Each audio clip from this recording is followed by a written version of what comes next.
அஸ்ஸலாமு அலைக்கும். Hi friends, எப்படி நல்லா இருக்கீங்களா? குவைத் மீது அதிக சக்தி வாய்ந்த 3 குரூஸ் ஏவுகணை ஏவி தாக்கிய ஈரான் ராணுவம் இழப்பீடு வழங்கினால் மட்டுமே சண்டை நிறுத்தப்படும். வெளியுறவுத்துறை அமைச்சரின் அதிரடி.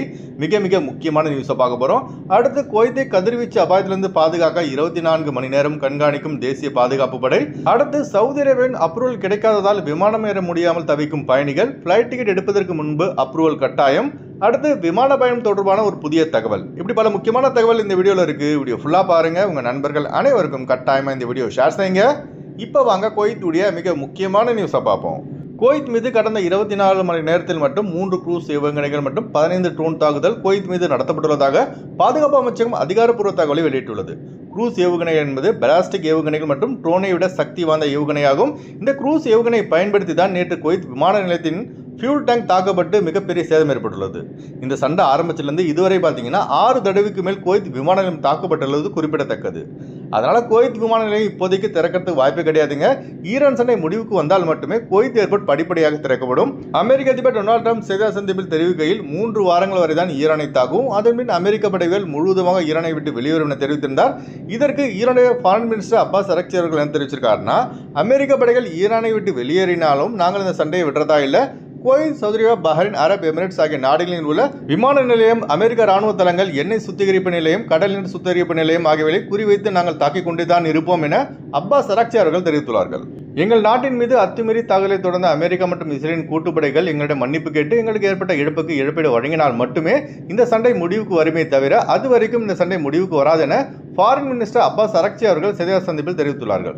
சும்மா இருந்த ஈரானை வம்படியா அடியன்னு அடிச்சு போதும்டா எங்களுக்கு டயர்ட் ஆயிடுச்சு நாங்கள் விட்டுறோம்னு சொன்னா அடி வாங்கினா சும்மா விடுவான்.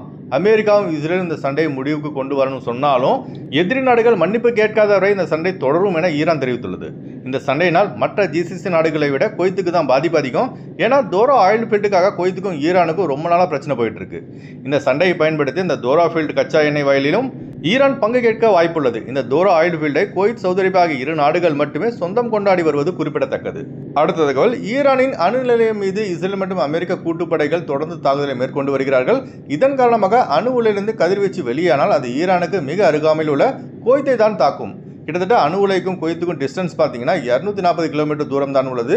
இதுவரைக்கும் எந்த ஒரு கதிர்வீச்சோ அணு உலையிலிருந்து வெளியாகவில்லை என குவைத்துடைய பாதுகாப்பு அமைச்சகம் வெளியிட்டுள்ள செய்திக்குறிப்பில் தெரிவித்துள்ளது. அதுபோல சுற்றுச்சூழலை பாதுகாக்க குவைத்தின் தேசிய படை 24 மணி நேரம் கண்காணித்து வருவதாக லெப்டினன்ட் ஜெனரல் அல் பர்ஜாஸ் அவர்கள் தெரிவித்துள்ளார்கள்.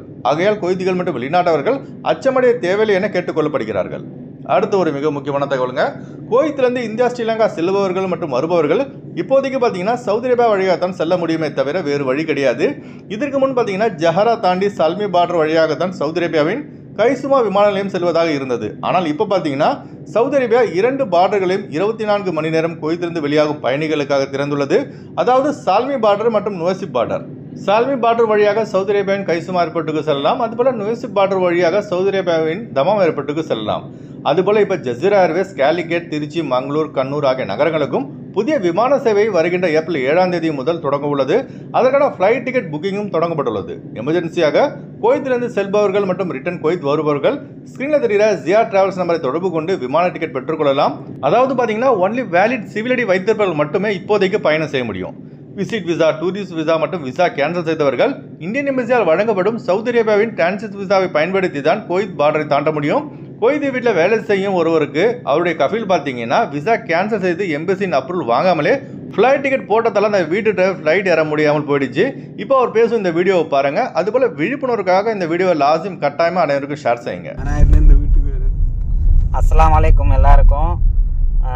நான் வந்து குவைத்திலேருந்து இந்தியாவுக்கு போனதுக்கு இன்றைக்கி டிக்கெட்டு போட்டு காலையில் ஜசீரா ஏர்வேஸில் போர்டிங் போகிறதுக்காக மிஸ்ரிப்புக்கு போய் அங்கே போனால் போர்டிங் ஆஃபீஸில் கேன்சலில் போகிறவங்களுக்கு ஒன்று இந்தியன் எம்பசிலேருந்து லெட்ரு வாங்கணும், இல்லைனா சவுதி விசா வேணும் அப்படி கேட்டு என்னை திருப்பி அனுப்பிச்சிட்டாங்க. நான் இங்கே எம்பசிக்கு வந்தேன். எம்பசிக்கு வந்ததுக்கு இந்த மாதிரி என்னை வந்து லெட்ருக்கு மெயில் அனுப்ப சொல்லிட்டாங்க. எம்பசி உள்ளே போய் கேட்டதுக்கு மெயில் அனுப்ப சொல்லியிருக்காங்க. மெயில் அனுப்பிச்சு 10 நாள் கழிச்சு தான் போக முடியும், மறுபடியும் டிக்கெட் போட்டு போகணும், டிக்கெட் இது பண்ணி போகணும், மாற்றி போகணும் அப்படின்னு சொல்லியிருக்காங்க.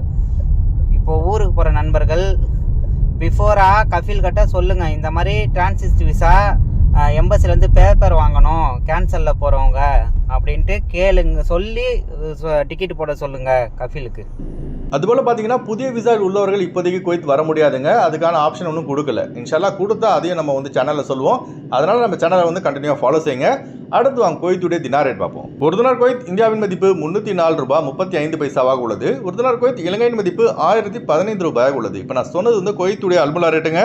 அடுத்து குவைத்துடைய கோல்ட் ரேட் பார்ப்போம். 1 கிராம் 24 கேரட் தங்கத்தின் விலை 47 தினார் 183 ஃபில்ஸாக உள்ளது. 1 கிராம் 22 கேரட் தங்கத்தின் விலை 43 தினார் 267 ஃபில்ஸாக உள்ளது. ஓகே ஃப்ரெண்ட்ஸ், இந்த வீடியோ ஷேர் செய்யுங்க. இந்த வீடியோ சம்பந்தமாக நீங்கள் என்ன நினைக்கிறீங்க என்பதை மறக்காமல் கமெண்ட்ஸை பதிவு செய்யுங்க. எப்போதும் இணைந்திருப்போம். உங்களின் ஒருவன் ஜியாவுதீன். அஸ்ஸலாமு அலைக்கும்.